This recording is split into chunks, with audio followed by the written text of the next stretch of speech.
All right, everybody, I am Brian Lee Durfee, author of The Forgetting Moon and The Blackest Heart, both books published by Simon & Schuster's Saga Press. Today I'm going to be reviewing Tad Williams' brand new release, Brothers of the Wind. This is a prequel to his Memory, Sorrow, and Thorn series, which I have back here. Just came out this week. I just read it. It's a super dope book. We're going to go over it in detail. Starting with the cover. You know, we always start with the covers. Now, most of, if not all, Tad Williams books have great Tad Williams illustrations on the cover. This one does not. This one just has a simple graphic of a black dragon and a very vibrant red background with the white type. I like the simplicity of it. Would have loved another Michael Whelan painting, but this will suffice. I think it's good. We've also got maps of the land of Austin Ard. All of the Memory, Sorrow, and Thorn books take place in the land of Austin Ard. Here we have a map done by my good friend Isaac. He lives just down the road from me, and he does the Tad Williams maps. He also does the Brandon Sanderson maps. Isaac Stewart, good map making guy. And let's see, who else have we got here? We've got, what else have we got? Well, it's just a book. Other than that, it's just a regular old book here. Now, as you know, Tad Williams and me, over the years, since I'm a published author and we share the same literary agent, I always brag about this every time. I've met Tad Williams. Me and Tad Williams have done Comic-Con panels together. They're on my channel. You can find the panels we've done. And he's become a good friend over time. Signed all my books. Not only did he sign all my books, but he gave me a blurb for the cover of book number 2 of mine. So Tad Williams has always been one of my favorite writers, and the Memory, Sorrow, and Thorn trilogy, along with his all of his other books. He's just probably my favorite, if not my second favorite writer of all time. One of the Funko Pops took a dive. It rolled clear across the room, folks. I'm not going to pick it up. So let's talk about Brothers of the Wind. Brothers of the Wind, a prequel to everything. This is set 1,000 years before the Memory, Sorrow, and Thorn trilogy. It is about Inyuleki, the Storm King. He's the bad guy in the original Memory, Sorrow, and Thorn trilogy. Now, this is a story about Inyuleki and his brother Hackatree and a black dragon that they have to go find and slay. The book is told from the point of view of Hackatree's servant or squire. He's a squire. And, you know, if you know about Inyuleki, the Storm King, there's various races of elf-like creatures in the Tad Williams Austin Ard books. And Inyuleki and Hackatree are of one race. Pam and Kess is of another race, sort of like looked at as a lesser race.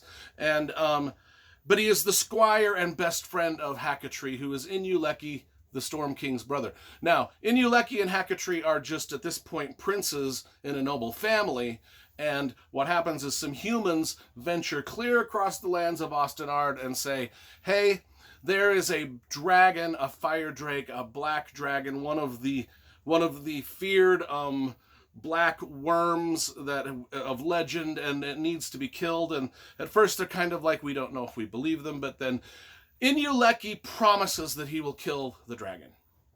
And everybody's like, you should not have made that promise. And he's like, well, now that I've made the promise, I have to follow through. I have to be a man of my word. And that's the basis of the story. This is a dark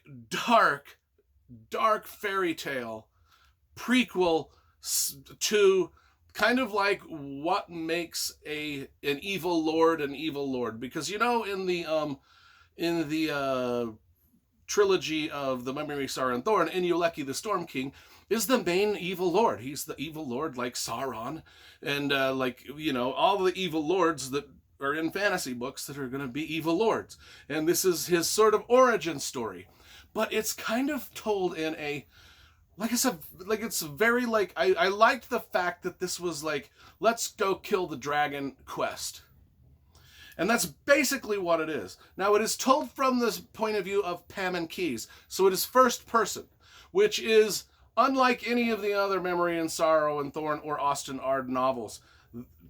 They are not told in first person. So as I started reading this and I found out I was in first person, I'm like, okay, if we're telling the story in first person, are we going to get the same just gorgeous writing that Tad Williams has in all of his Austen Ard books? Because his sentences are impeccably beautiful. The word choices and the combinations of words that he uses just sing off the page. They leap off the page at you like poetry. And I thought, well, if we're getting a first-person novel, is the person we're hearing the story from going to have the same verbose voice that Tad Williams himself has when he tells these stories? Yes and no. That's the answer to that. Yes and no.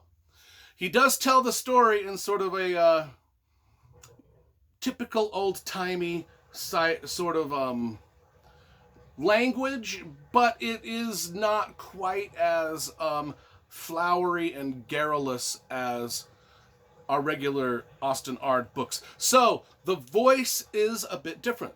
Tad Williams is writing in a different voice in this novel than he has written in any of the other novels. He is writing in the voice of Paimon Kess, the character that's narrating the story. And it's narrated in much the same way that Robin Hobb's Assassin's Apprentice is narrated, or in Patrick Rothfuss's Name of the Wind is narrated, where he's sort of telling the story. He's an older gentleman now, and he's sort of looking back and telling the story of Inyuleki and Hacketry and himself and a few other adventurers that go across the lands of Austen Ard to slay this dragon. I will not get into any of the plot beyond that, because that is the quest. I will not tell you who lives, who dies, who turns bad, who turns good, who is noble, who is not noble, because those are the twists and turns you want to find out for yourself. This is a short novel. It's only about 350 pages. I read it in one day. I really loved it. I thought it was just absolutely delightful. Like I said, it's told in a very sort of fairy tale-ish fashion. Like,